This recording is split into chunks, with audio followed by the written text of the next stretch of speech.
നമസ്കാരം. സുരഞ്ജനയിലേക്ക് ഏവർക്കും സ്വാഗതം. നമ്മളിന്ന് പറയാൻ പോകുന്നത് സൈനസൈറ്റിസിനെ കുറിച്ചാണ്. സൈനസൈറ്റിസ് എന്ന് പറയുന്നത് സൈനസ് ഉണ്ടാകുന്ന ബാക്ടീരിയൽ ഇൻഫെക്ഷനെയാണ് സൈനസൈറ്റിസ് എന്ന് പറയുന്നത്. സൈനസ് എന്ന് പറയുന്നത് സ്കള്ളിലോ ഫേസിലോ ഉണ്ടാകുന്ന ഫ്രീ ഹോളോ സ്പേസിനെയാണ്. അതായത് തലയ്ക്ക് ഭാരമില്ലാതെ തോന്നുന്നത് ഈ ഫ്രീ സ്പേസുകൾ ഉള്ളതുകൊണ്ടാണ്. ഇതിന്റെ ജോലി എന്ന് പറയുന്നത് നമ്മുടെ മ്യൂക്കസ് ഡ്രെയിനേജ് ആണ്. ഈ ഡ്രെയിനേജ് നടക്കേണ്ട ഈ മ്യൂക്കസ് ഏരിയയിൽ ഇൻഫെക്ഷൻ ഉണ്ടാകുകയും അപ്പോൾ അവിടെ മ്യൂക്കസ് നിറയുകയും ചെയ്യുന്ന അവസ്ഥയാണ് സൈനസൈറ്റിസ് എന്ന് പറയുക. ഇത് പ്രധാനമായിട്ടും ഫേസിലുള്ള സൈനസുകളിലാണ് ഉണ്ടാകുക. ഫേസിൽ 4 പെയർ ഓഫ് സൈനസ് ആണ് ഉള്ളത്. ഒന്ന് നെറ്റിയുടെ ഈ ഭാഗങ്ങളിൽ കാണുന്ന സൈനസിനെ ഫ്രണ്ടൽ സൈനസ് എന്ന് പറയും. അതിനടിയിൽ നമ്മുടെ കണ്ണിന്റെയും മൂക്കിന്റെയും ചേർന്ന് വരുന്ന ഈ ഭാഗത്തുണ്ടാകുന്ന സൈനസിനെ സ്പീനോയിഡ് സൈനസ് എന്നാ പറയാം. അതിന് താഴെ മൂക്കിന് താഴെ ഇവിടെ വരുന്ന 2 പെയർ സൈനസിനെ പറയുന്ന പേരാണ് എത്മോയിഡ് സൈനസ്.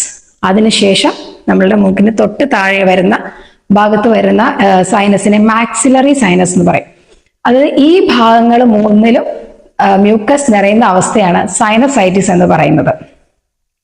നമ്മൾ ഇതിനു വേണ്ടിയിട്ട് ഇങ്ങനെ വരുന്ന ഒരു അവസ്ഥയിൽ നമ്മൾക്ക് തലവേദന, കടുത്ത തലവേദന ഉണ്ടാകുകയും രാത്രി കാലങ്ങളിൽ പനി കൂടുകയും അതുപോലെ തന്നെ കണ്ണിന് വേദന ഉണ്ടാകുക, ഫേസിൽ തൊടുന്നിടത്തെല്ലാം ഒരു ടെൻഡർനെസ് എന്ന് പറഞ്ഞു കഴിഞ്ഞാൽ നമ്മൾ തൊടുമ്പോൾ ഉണ്ടാകുന്ന വേദനയാണ് ടെൻഡർനെസ് എന്ന് പറയാം. അല്ലാതെ സാധാരണ പെയിൻ അല്ല, ഒരു ടെൻഡർനെസ് ഉണ്ടാകുകയും മുഖത്തിനൊരു ക്ഷീണം ഉണ്ടാകുക, മുഖത്തിന് മാത്രമല്ല ശരീരത്തിന് ഫുള്ള് ഒരു തളർച്ച ഉണ്ടാകുന്ന ഒരു ഫീൽ ഉണ്ടാവുക. കാരണം ആ പനി നിൽക്കുന്നതുകൊണ്ടാണ്. രാത്രി കാലങ്ങളിൽ മാത്രമായിരിക്കും കൂടുതലായിട്ട് പനി ഉണ്ടാവുക.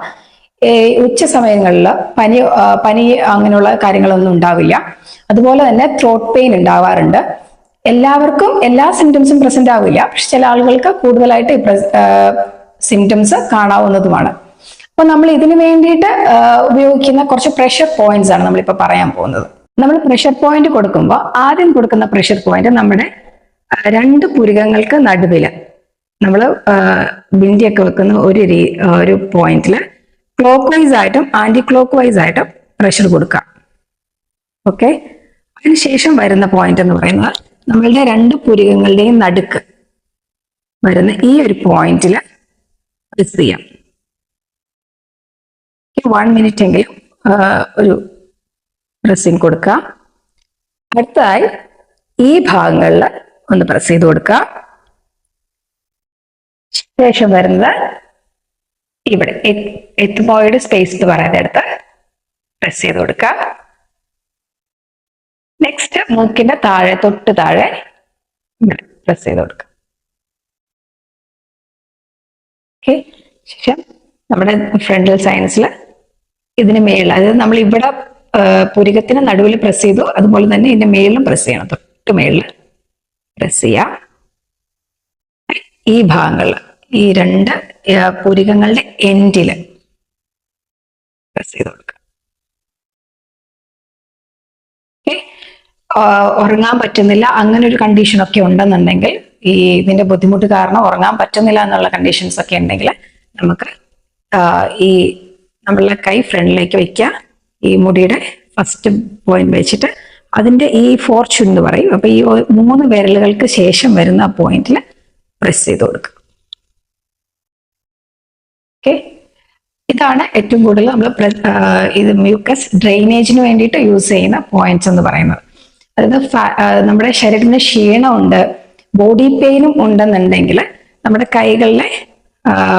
കയ്യില് തള്ളവിരലിനും ചൂണ്ടുവിരലിനും ഇടയ്ക്ക് വരുന്ന ഈ ഒരു പോയിന്റിൽ പ്രസ് ചെയ്യുന്നത് നല്ലതാണ്.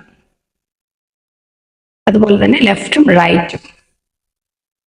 അതുപോലെ തന്നെ നമ്മളുടെ കൈമുട്ട് മടക്കിയിട്ട് വരുന്ന പൊങ്ങി നിൽക്കുന്ന ഒരു ഭാഗമുണ്ട്, ആ ഭാഗത്തിൽ പ്രസ് ചെയ്യുന്നതും നമ്മളുടെ ക്ഷീണം മാറാനായിട്ട് നമ്മളെ ഹെൽപ്പ് ചെയ്യും. 2 സൈഡിലും ബോഡി പെയിൻ ഉണ്ടാകുന്ന ഒരു ഫാറ്റിഗ്, തളർച്ച ഉണ്ടാകുന്ന ഒരു കണ്ടീഷനൊക്കെ നമുക്ക് ഈ പോയിന്റ്സ് വളരെയധികം ഹെൽപ്പ് ചെയ്യും. ഇതിനോടൊപ്പം തന്നെ നമ്മൾ ഡയറ്റും നോക്കേണ്ടതാണ്. സിട്രിക് ഫ്രൂട്ട്സ് കൂടുതൽ കഴിക്കുന്നത്, വൈറ്റമിൻ സി സിട്രിക് ഫ്രൂട്ട്സുകൾ കഴിക്കുന്നത് നമ്മൾ ഇത് ഓവർകം ചെയ്യാനായിട്ട് ഹെൽപ്പ് ചെയ്യും. ഫ്രൂട്ട് ഡയറ്റ് ആണ് ഏറ്റവും റെക്കമെൻഡഡ് ആയിട്ടുള്ള ഒരു ഡയറ്റ് പാറ്റേൺ. ഇതിനകത്ത് ചൂടുള്ള ചൂടുള്ള വെള്ളം കുടിക്കുന്നതായിരിക്കും കുറച്ചുകൂടെ അതിനെ ഓവർകം ചെയ്യുന്നതിന്, ത്രോട്ട് പെയിൻ ഒക്കെ ഉള്ള കണ്ടീഷൻ ആയതുകൊണ്ട് എളുപ്പം അതായിരിക്കും. പിന്നെ ചുക്ക് കാപ്പിയോ തുളസി കാപ്പിയോ ഒക്കെ കഴിക്കുന്നത് ഇത് റിക്കവർ ആവാൻ നമ്മളെ സഹായിക്കും. മറ്റൊന്നെന്ന് പറയുന്നത്, നമ്മൾ കൃത്യമായ രീതിയിൽ സ്റ്റീം ചെയ്യുകയാണെങ്കിൽ, അത് ആവി പിടിക്കുകയാണെന്നുണ്ടെങ്കിൽ നമുക്ക് മ്യൂക്കസ്, നമ്മുടെ സൈനസിൽ കെട്ടിക്കിടക്കുന്ന മ്യൂക്കസ് ഒന്ന് അലിഞ്ഞു വരാനായിട്ട്, അതായത് ഡ്രൈ ആയിരിക്കും, നമ്മുടെ മ്യൂക്കസ് എപ്പോഴും ഡ്രൈ ആയിരിക്കും. ഈ ഡ്രൈ ആയിട്ടുള്ള മ്യൂക്കസിനെ ഒന്ന് ഡ്രെയിൻ ചെയ്യാൻ പിടിക്കുന്നത് ഹെൽപ്പ് ചെയ്യും. ഇന്നത്തെ വീഡിയോ നിങ്ങൾക്ക് ഉപകാരപ്രദമായി എന്ന് വിചാരിക്കുന്നു. കൂടുതൽ വീഡിയോകൾക്കായി ഞങ്ങളുടെ ചാനൽ സബ്സ്ക്രൈബ് ചെയ്യുക. Thank you.